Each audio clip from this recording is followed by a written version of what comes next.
Jazz Biancci for The Spin. Today we're at Kitty Chai on 60 Thompson Street, inside, sitting in front of this wonderful cool waterfall, and we're interviewing Daniel Enskat, one of the partners in forming Baila Society.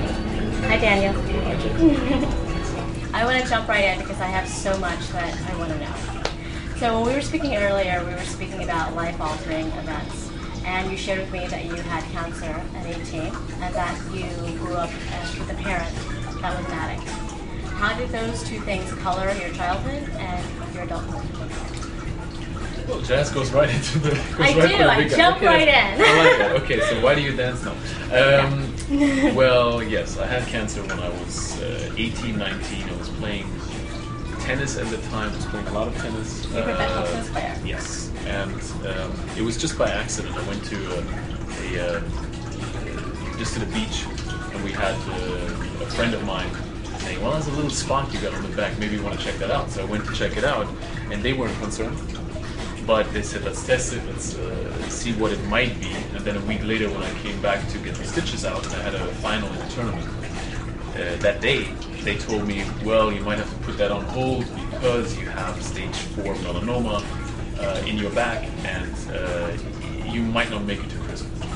So I was 18, 19, I was really upset on the way over there because I couldn't find parking. There were a lot of people in the city that day, and I was just annoyed with all the traffic and hustle and bustle. So by the time he told me that, the day had changed, obviously, profoundly. And the next 3 months I spent in the hospital, getting surgery, then getting chemotherapy, and having to think about, when you're 18, 19, what do you do with your life? What does it mean for your life? And because they told me I might not make it to Christmas, I just had to address a lot of things early on that you don't want to address. Think about what you want to do with your life, whether that's already it, how your family reacts, how your friends react. So it was profound. And a lot of family members, I guess, were going to the second big gun in the first 30 seconds. In my family, battled with alcohol, with other addictions. So from bulimia to alcohol to drugs. And if you deal with that, then that again puts a different spin on what life's about. So what I have had to deal with is just what's important in life and what gives you happiness in life, and how do you deal with life-changing events. So in this case, the day I finished the chemotherapy, for me was like a new beginning. I didn't have to take any drugs anymore. I wasn't getting sick. All of a sudden it was, you get your life back and you have another chance of doing whatever you want to do.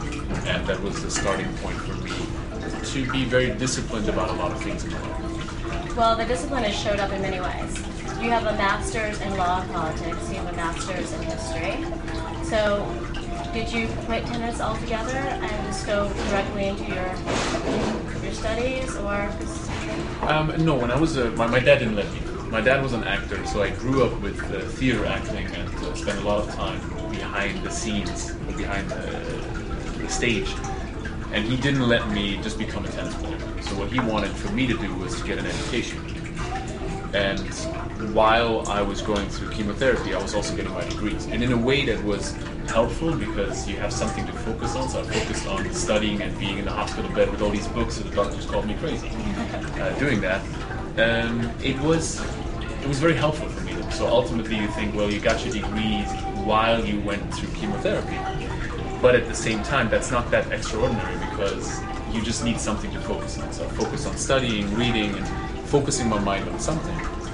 And I really wanted to be many things when I was younger, as many people do. I wanted to be a tennis player, then I tore my tendons 3 times, so that was out the window. Then I was a jazz musician, so I learned to play guitar and piano when I was 6, 7 years old, did it all the way until I was 18. And wanted to get into conservatory and study jazz. But then with my father being an actor and seeing how this works backstage, I wasn't all that excited about it.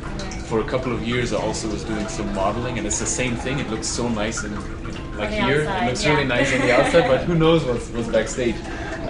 And that's the same with modeling. It's really nice in the front, it's not so nice backstage, behind the scenes. So I wanted to get a degree, and then I got really into it, studying, and was getting my PhD actually after the master's. But then had another chance to work in Paris, and that started me leaving Germany, or a period. I grew up in Germany, leaving Germany and then living in other countries, learning languages, meeting people, and that became more important than getting the PhD, which would have meant for me to stay in Düsseldorf to teach there for the rest of my life, and I somehow didn't want to stay there. So now I'm in New York, and it brought me in a whole different direction.